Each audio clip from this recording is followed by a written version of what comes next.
Сәлем достар, бүгін сіздермен Telegram каналымызды қалай өшірсек болады. Егер сіздерге Telegram каналдарыңыз керек болмай қалған жағдайда, ол аккаунтты қалай өшіруімізге болады. Бүгінгі видеода көрсететін боламын. Telegram аккаунт өшірудің ең оңай тәсілі бүгінгі видеода айтылатын болады.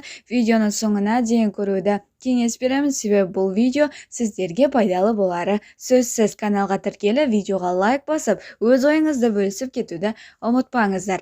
Ең алдымен біз төбеде тұрған үш сызықты басамыз. Және де одан кейін өзіңізге керек емес аккаунтыңызды таңдап аласыз. Және де одан кейін настройка бөліміне кіреміз. Настройка бөліміне кіретін болсақ, мен сіздерге қазір екі тәсілін көрсететін боламын. Ең алдымен бірінші тәсіліміз, удалить етудің бірінші тәсілі, осы конфиденциальность дегенге кіреміз. Және де одан кейін мына жерде бір месяц деп тұр, иә? Удалить мой аккаунт деген жерде бір месяц дегенді басатын болсақ бізде, мына жерде астында оқысаңыздар, бұл жерде егер сіздер бір айда толықтай кірмеген болсаңыздар, сол кезде автоматты түрде сіздердің аккаунттарыңыз өшетін болады. Ал енді басқа тәсілімен қазір көрсететін боламын. Егер сіз осылай жасап қойсаңыз, мысалы бір ай деп қойсаңыз, ол бір айдың ішінде ешқашан сіз Telegram неңізге аккаунтыңызға кірмесеңіз, ол өшеді. Енді толықтай өшірудің тағы бір жолы, ең алдымен біз бұл жерден шығамыз, және де мына жерде біз настройка бөліміне кіреміз қайтадан. Настройка бөліміне кірсек, астында тұрсаңыздар, вопросы о Telegram дегенді басамыз. Және де одан кейін осы жерде барлығы ағылшынша мына төбедегі үш нүктені басамыз. Поиск бөліміне, қазір мен жазғандай етіп, дәл солай жазасыздар. Deactivation page дегенді басамыз. Және де одан кейін бізде арнайы сайт шығады.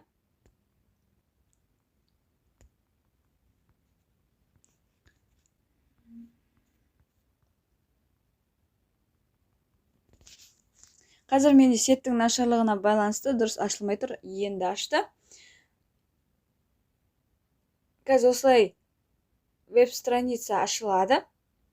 Және де сол жерде біз аккаунтымызды толықтай ешқандай жыл, ай күтудің қажеті жоқ, сразу өшіруімізге болады екен.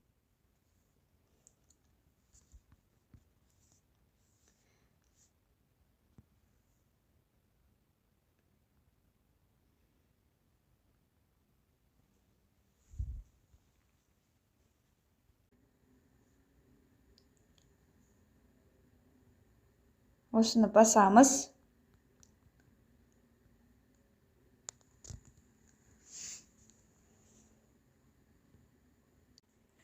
Жаңағы сілтемені басқаннан кейін біздің осылай шығады, біздің телефонымызды, және де мына жерге өзіңіздің сол аккаунт қай номермен ашылды, соны жазатын боласыздар.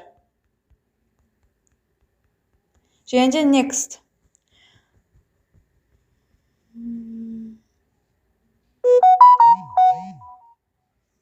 Қазір маған код келеді, және де осы жерге кодты жазатын боламын. Осы жерде код келеді, және де оны осы жерге қоясыздар. Сіздерге де келеді, және де sign in дегенді басамыз. Сіз не себепті бұны өшіргіңіз келеді, сол туралы жазасыздар, және де delete my account дегенді басасыздар, сол кезде сіздердің аккаунттарыңыз өшеді. Және де одан кейін мына көк батырманы басамыз. Yes дегенді басамыз. И және де осы жерде біздің аккаунтымыз өшуі керек. Және де мына жерде жасыл жазуда сіздің тіркелгеніңіз жойылды деп тұрады. Осылай өз аккаунттарыңызды өшірсеңіздер болады. Видеоға лайк басып, каналға тіркелуді де ұмытпаңыздар. Бұл видео сіздерге өте пайдалы болады деген ойдамын. Және де каналға тіркеліп, достарыңызбен бөлісуді де ұмытпаңыздар. Егер пайдалы болған болса, немесе сұрақтарыңыз болса, өз сұрақтарыңызды астына комментарийға жаза кетсеңіздер, міндетті түрде жауап беретін боламын.